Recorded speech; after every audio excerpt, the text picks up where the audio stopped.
किसी gulf country को या किसी और इस्लामिक कंट्री को उनसे प्रॉब्लम नहीं है, सिर्फ ये हिंदुस्तान पाकिस्तान के मुसलमानों को ही प्रॉब्लम है। Somewhere around 73, 74 उनकी एज है, but is very energetic, is very active. G20 से पहले वो इंडिया आसियान समिट पे गए हुए थे। हिंदुस्तान के अंदर यहाँ सनातन के बारे में एक बहुत बड़े आदमी ने कह दिया तो उस पर रिएक्शन हुआ, बहुत लोगों ने उसको बुरा भला कहा, हमने भी कहा कि भाई सनातन के बारे में आप ऐसी बातें क्यों कर रहे हो। इंडिया में जो आजकल सुपर पावर है, इंडिया की हर तरफ मानी जा रही है।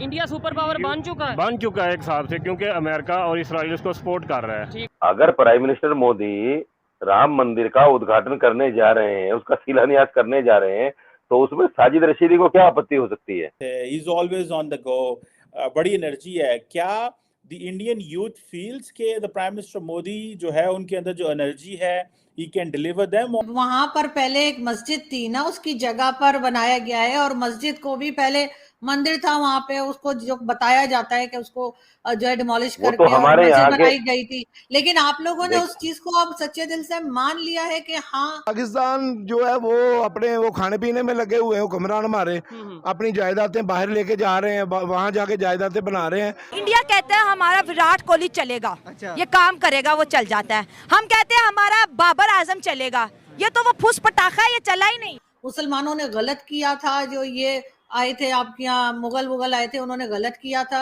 उस वक्त मंदिर तोड़ के मस्जिद जो बनाई थी। अब दोबारा से जब मंदिर बनाए हमारे यहाँ क्या दूसरे इंडिया में किसी जर्नैल की जायदाद बाहर है? क्या किसी सियासतदान की जायदाद किसी दूसरे मुल्क में है? तो यहाँ मुसलमान जितने भी हैं सारे के सारे प्राइम मिनिस्टर के साथ हैं, इस मामले में साइंटिस्टों के साथ हैं। तैयब उर्दगान अगर इंडिया को सपोर्ट कर रहे हैं तो उन्होंने मतलब ये अल्लाह के दीन को छोड़ दिया है। छोड़ नहीं दिया, लेकिन वो गलत कर रहे हैं ना। कोई किसी भी मुसलमान ने या किसी मुस्लिम ऑर्गेनाइजेशन ने उसका कोई खंडन नहीं किया, नकारा नहीं कि भाई ये गलत बात है, ऐसा नहीं होना चाहिए। सब लोग साथ हैं और तहे दिल से मुबारकबाद दे रहे हैं। इधर ये जो आप कहते हैं हमारी बॉलिंग बड़ी स्ट्रांग है, हमारी बैटिंग बड़ी स्ट्रांग है, हमारा बाबर व गोबर आजम के नाम से जिसको मशहूरी मिली।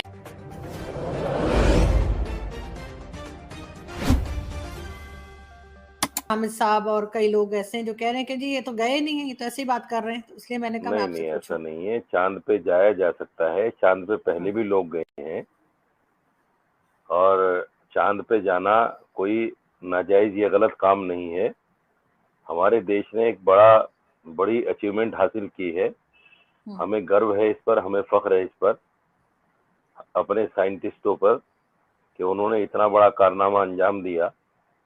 तो इसके लिए मैं समझता हूं कि उन तमाम लोगों को जो इसमें शामिल थे, हमारे जो साइंटिस्ट हैं या सरकार के जो भी नुमाइंदे इसमें शामिल रहे होंगे या होंगे, तो जाहिर बात है उनको मुबारकबाद देना चाहिए। ये एक अचीवमेंट है हमारे लिए। मुसलमान कहाँ इसमें पीछे हैं? मुसलमान तो भाई इस देश का प्राइम मिनिस्टर कोई मुसलमान तो है नहीं हिंदुस्तान का। तो यहाँ मुसलमान जितने भी हैं सारे के सारे प्राइम मिनिस्टर के साथ हैं, इस मामले में साइंटिस्टों के साथ हैं। कोई किसी भी मुसलमान ने या किसी मुस्लिम ऑर्गेनाइजेशन ने उसका कोई खंडन नहीं किया, नकारा नहीं कि भाई ये गलत बात है, ऐसा नहीं होना चाहिए। सब लोग साथ हैं और तहे दिल से मुबारकबाद दे रहे हैं। मैं ये नहीं कह रही कि उसके खिलाफ है, मैं कह रही हूँ उसमें हिस्सा लेते हुए दिखाई नहीं देते, चाहे वो इस्लामिक कंट्रीज हों, जो गल्फ कंट्रीज कह लीजिए या कुछ, तो उनमें से कोई हमें ऐसे साइंटिस्ट और इस किस्म के लोग दिखाई क्यों नहीं देते मुस्लिम वर्ल्ड से? मैं ये पूछ रही हूँ कि जो इस किस्म के मिशंस कर रहे हो। मुझे गल्फ कंट्री का तो पता नहीं कि वो क्यों नहीं करते, लेकिन यहाँ जितने लोग हमारे साइंटिस्ट उसमें शामिल थे, उसमें करीब 4-5 लोग मुसलमान थे। ये पाकिस्तान का गम है और इंडिया की तरफ से विराट कोहली और बाबर आजम को हम कंपेयर करते हैं, उसने तो सेंचुरी बना दी, और हमारा बाबर आजम उस टाइम प्रेशर में था, इसलिए उससे कुछ हुआ नहीं। कौन सा प्रेशर है जो हारने पे ही आपको फील होता है? जो इंडिया ने प्रेशर दिया पाकिस्तान का, ये वो प्रेशर है।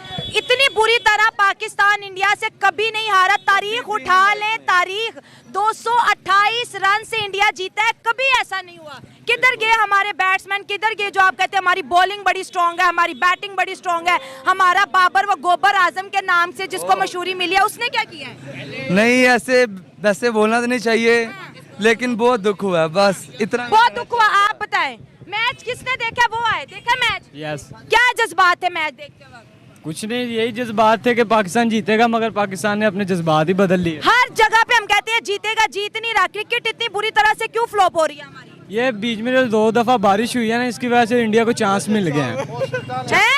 इंडिया को एक दिन बारिश हुई और इंडिया को चांस मिल गया। एक दिन थोड़ी ना, पहली दफा मैच ड्रा हो गया, ठीक है। एक पहली दफा अगर हो जाता तो यही रिजल्ट आने थे। रिजल्ट आने नहीं थे। 10 विकेटें उनकी उड़ गई थी। विराट कोहली 2 नंबर या 4 नंबर पे आउट हो गया था। रोहित 2 नंबर पे आउट हो गया। इनको चांस मिल ही नहीं सकता था। मतलब हम लक से जीतेंगे। परफॉर्मेंस क्या है हमारी?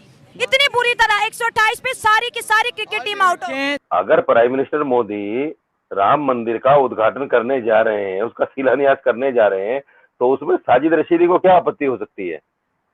ये हो सकती है ना सर कि पहले वहां पर पहले एक मस्जिद थी ना, उसकी जगह पर बनाया गया है, और मस्जिद को भी पहले मंदिर था वहां पे, उसको जो बताया जाता है कि उसको जो है डिमोलिश वो करके तो हमारे और यहाँ मस्जिद के बनाई गई थी। लेकिन आप लोगों ने देख उस चीज को अब सच्चे दिल से मान लिया है कि हाँ मुसलमानों ने गलत किया था, जो ये आए थे आपके यहाँ मुगल आए थे, उन्होंने गलत किया था उस वक्त मंदिर तोड़ के मस्जिद जो बनाई थी। अब नहीं दोबारा नहीं से जब मंदिर देखिए, बनाए हमारे तो क्या यहाँ ये सब कुछ ठीक है? हमारे यहाँ जो जुडिशरी है वो बिल्कुल क्लियर है, और बहुत सच्चाई के साथ, ईमानदारी के साथ जो बाबरी मस्जिद का फैसला हुआ, उसमें साफ तौर से ये कहा गया कि हमें ऐसा कोई सबूत नहीं मिला कि मंदिर तोड़कर मस्जिद बनी हो। साफ तौर से सुप्रीम कोर्ट ने अपने जजमेंट में कहा है। तो ये बात कहना कि साहब मंदिर तोड़कर मस्जिद बनी थी, ये तो सुप्रीम कोर्ट ने नकार दिया है, उसको हमें नकारने की जरूरत ही नहीं है।